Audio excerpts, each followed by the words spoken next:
it was just announced that initial projections, initial numbers are in, and they're pretty much what we thought they were going to be. It looks like, according to several sources, that pay-per-view purchases were around 100,000. Now they're hoping when everything is completely tabulated from all the cable providers and satellite distributors, as well as these direct streaming purchases, that it'll reach closer to 120,000, but I wouldn't bet on it. What does this tell you about not only both fighters, but the Showtime platform, or could it have been that it was just too much competition surrounding it? Because when you look at the UFC 253, boy, that was a big hit. That actually scored 700,000 purchases in comparison. Yeah, I don't think UFC had a lot to do with this card. And, we talked about this, Joseph, earlier, and we talked about, you asked me if this is a quote-unquote premium, or these premium fights. And I said yes and no. They're premium matchups in terms of competitiveness, in terms of interest, but these aren't premium fights as far as the casual fan. So the Charlo brothers, not well known, not well admired among casual fans. Their opponents, certainly not. So therefore, you don't have a lot of interest. There wasn't a lot of competition that night, boxing versus UFC, because you had their middleweight champion, a guy who I think is sort of their Lomachenko, a superstar. And in boxing, you had two fights, two relevant fights, good matchups, but these guys aren't superstars. So it wasn't an apples to apples comparison for those who'll say UFC won the night. Well, it wasn't really apples to apples. We also talked about the price, and again, we're used to seeing this on Showtime, Joseph, and this being on free Showtime, and this being $74 or $79. Yeah, fans aren't used to that. Boxing fans, fights like these are usually on Showtime or HBO, cards like this. So, hey, with the downturn in the economy, it's no surprising that they may have maxed out at 100,000 or 120,000 pay-per-view buys. Well, it was just announced, right, that Gervonta Davis versus Leo Santa Cruz, originally scheduled for October 24th, has been rescheduled and moved from L.A. to San Antonio, Texas, in the world-renowned Alamo Dome, the house that Canelo built, so to speak. Or you could say the house that Pernell Whitaker and Chavez Sr. built back in the day. And one of the reasons for the switch, and I thought this was a brilliant move, is, they wanted live gate. Governor Abbott of Texas has opened, and obviously we've seen Cowboy games in which they've allowed fans up to 25 to 30% capacity. So we're looking at possibly, tickets go on sale, by the way, this Monday morning coming up, right? And you're looking at a possible arena configuration of 15,000 potential fans. I think with a pay-per-view event as well as a event this big, I think it's going to easily sell out in San Antonio. San Antonio's always been a boxing city. But do you think the disappointing numbers for the Charlo pay-per-view had anything to do with the date switch? No, I don't. From day one, we thought that, especially like the Charlo versus Derevyanchenko, we thought, hey, this is a heck of a fight, heck of a matchup.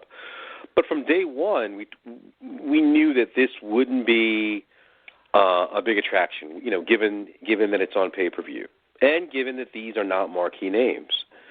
So, no, it's not surprising at all to me. Yeah, initially, and it was reported by several boxing writers, boxing reporters, that the switch was done because a UFC, coincidentally, was scheduled on the original date, October 24th, UFC 254. I think that was just a coincidence, and I'm in agreement with you, Lee. Now, when you look at the Charlos, obviously they scored a big hit, but it's a damn shame. No mainstream or casual fans witnessed this event. And to be honest with you, Lee, I have a bone to pick. Yeah, of course. And, Lee, to be honest with you, I have a bone to pick with the boxing diehards. This is just proof positive to what I've been saying, that the great majority of these guys stream these events illegally. And you're going to see greater involvement with Gervonta Davis versus Leo Santa Cruz from the casual and mainstream audience. You're going to see much better numbers. I project that it's going to get at least 275,000 to 325,000. That's my guess. Because Gervonta he's got a healthy mainstream following for his young career, considering he's such a young fighter, considering that it's only a 130-pound fight. Yeah, I think it's going to do much better. We'll see how the replay does this Saturday night, but I'm still not expecting a huge audience. Lee, what does this say about the future of the Charlo brothers? Do they need, in order to be thrust on the pay-per-view platform once again, are they going to need a more, commercially viable dance partner, or will we see them on regular Showtime or Fox next time they fight? Well, regardless, they definitely need something.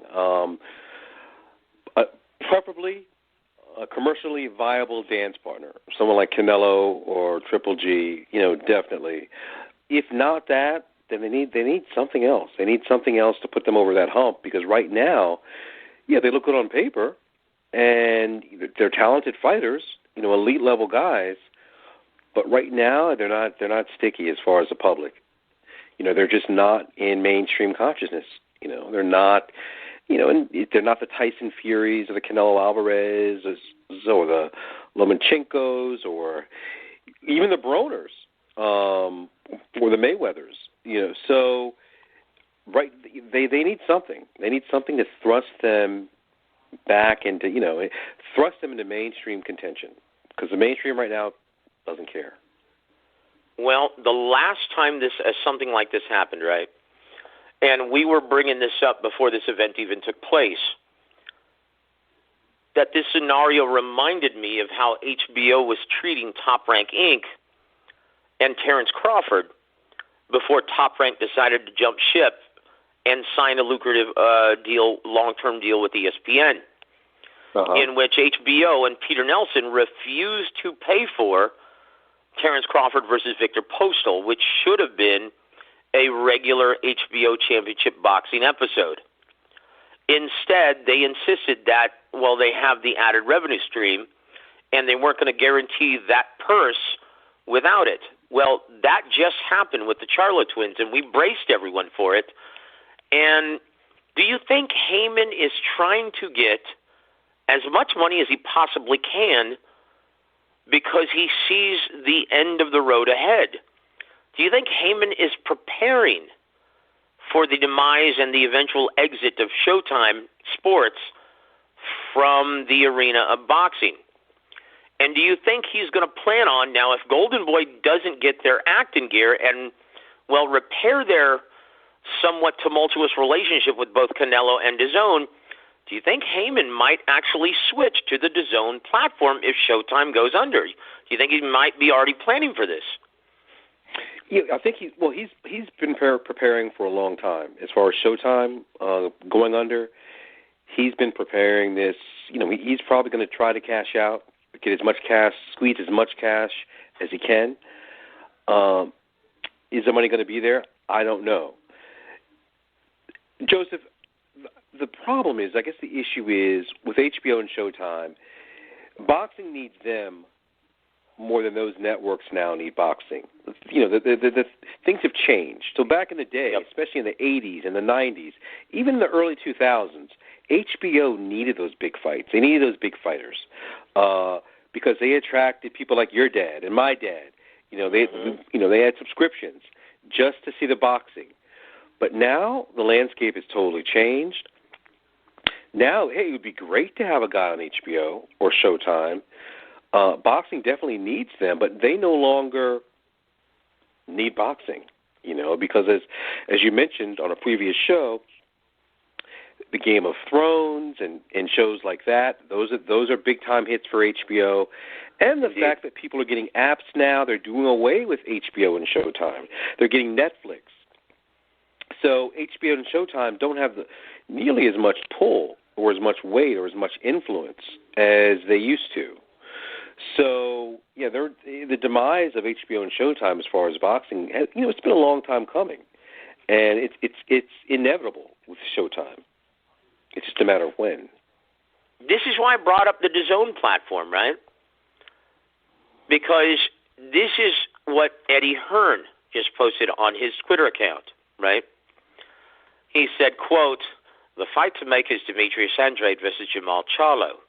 I saw Charlo last night saying he wants to unify like his brother. Easy fight to be made, to be honest with you. He's a world champion ready to unify. So Andrade versus Charlo, yes, please," end quote. Do you think that Eddie Hearn and Al Haymon have already contacted each other regarding this potential unification on the DAZN platform? That sounds, as a fan, it sounds like a great idea. Again, neither of these guys, both of these guys are well known and well respected among the hardcore enthusiasts.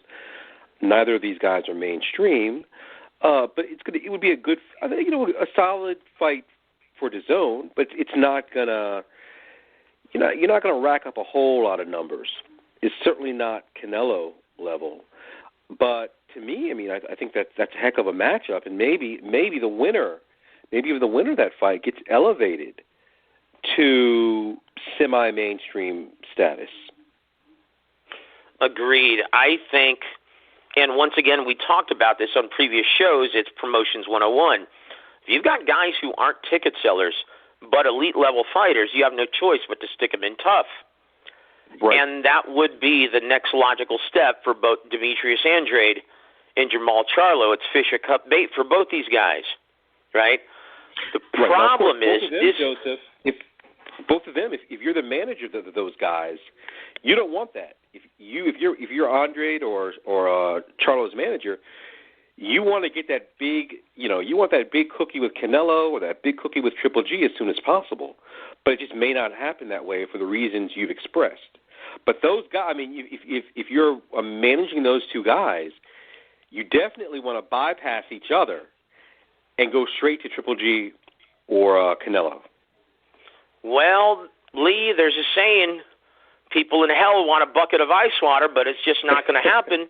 Exactly. Unfortunately, these guys are going to have to increase their market value before they get that big shot at the brass ring, right, against the biggest star of boxing. And to be honest with you, with all of the legal issues that Canelo is currently going through, I don't see him being available anytime soon. So what do you do in the interim? Triple G looks like he's already slated, and it should be announced very soon. He's going to be fighting Zerameta by the end of the year.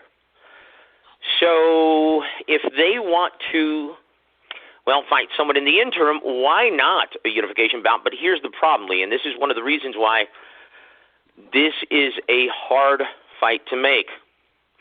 For the reasons that you just stated, both guys, because it's such a dangerous fight, tough fight for both men.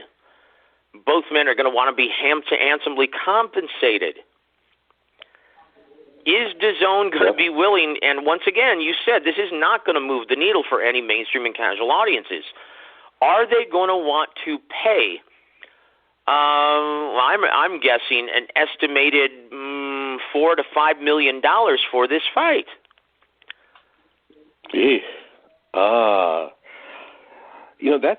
That's a tough one. You'd have to be on the inside to really, to figure out the pros and cons and pluses and negatives.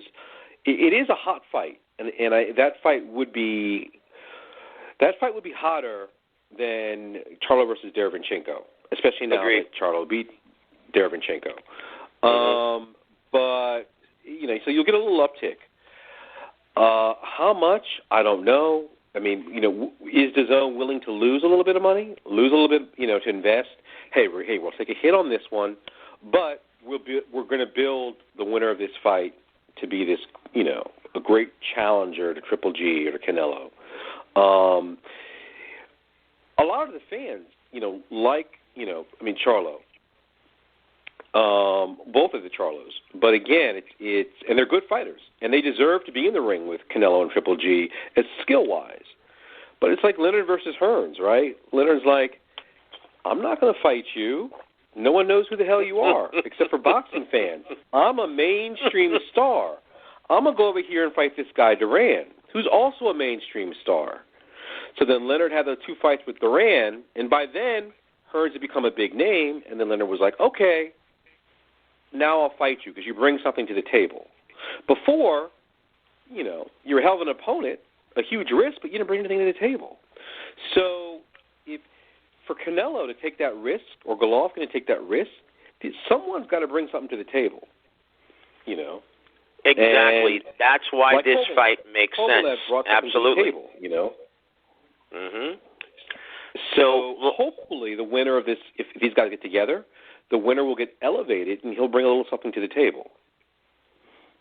Indeed. And once again, the days, and it's pretty obvious now, the days of the, blank checkbook given to promoters, boy, that's long gone. Now, obviously, Haymon has always, preferred to keep things in-house, which he wouldn't be doing in this case. He would be working in a co-promotion with Matchroom Sport. If you had to guess, Cleveland, at 160 pounds, who does Jermall fight next? What are his next 2 fights?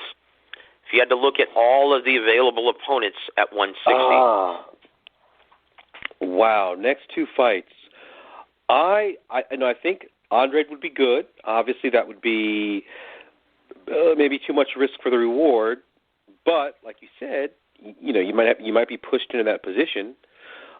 Looking at these middleweights, there's not a lot out there. I mean, you don't want to stick them in. I don't know what that got Murata perhaps from Japan. Maybe you get a little boost Murata. there. Yeah. Maybe he's him being a WBA Japanese regular champion, isn't he? Correct. Maybe he's a little boost, but Eubank Jr. possibly. Let me tell you what's going to happen, Cleveland. Let me tell you what's going to happen, brother. Let me look into my crystal ball, and I'll tell you. Haymon is going to try to keep everything in-house and keep Jermall in his winning ways until Canelo gets free and clear. Either gets out of Golden Boy's contract, his contract with Golden Boy, or resolves his issues with Golden Boy and DAZN and gets back in action. So his next 2 opponents, guys, next he's going to be fighting possibly by the end of the year. Chris Eubank Jr. for the WBA regular title? Does Murata actually have the WBA title, or does he have the regular title? I know Chris Eubank won the interim title with that terrible, when Matt Korobov got hurt, right? It was only like a round or something. Right. No, yeah. He was rewarded the interim WBA title? Right. So Murata's under Canelo. I think Canelo still has the super WBA. Okay, very good. That's right. The WBA has 3 fights. So, yeah, they're going to try and give Jermall another small trinket with a fight with Chris Eubank Jr., and that's going to be a really entertaining fight. And then after that, they're going to have him fight Jared Hurd in a matchup that everyone wanted to see at 154 pounds. That's going to be his next 2 fights, brother. Right. Haymon loves to keep everything in-house and doesn't want to make – he doesn't, unless he absolutely has to, doesn't want to make inter-promotional matchups. Right. Because it's a lot easier and he keeps more of the money that way. Well, of course, he gets a piece of both fighters' purses. Right. Right? And just like Don you know, King, he keeps everything in-house. Absolutely. Yep. And then the negotiations flow because you're making all the decisions. That's right. You don't have to negotiate with another promoter. You just, So that's what's going to happen, Lee. So when you look at Jermall Charlo at 154 pounds, that's a different story entirely. In my opinion, Jermall versus Sergey Derevyanchenko at 154 pounds sometime in 2021 is a great matchup, but who does he fight in the interim? Obviously, Derevyanchenko wants a, feeling out fight in his first fight at junior middleweight. So in the interim, let me pull out my crystal ball. He is going to take on Tim Tszyu in possibly Australia. What do you think about that, Cleveland?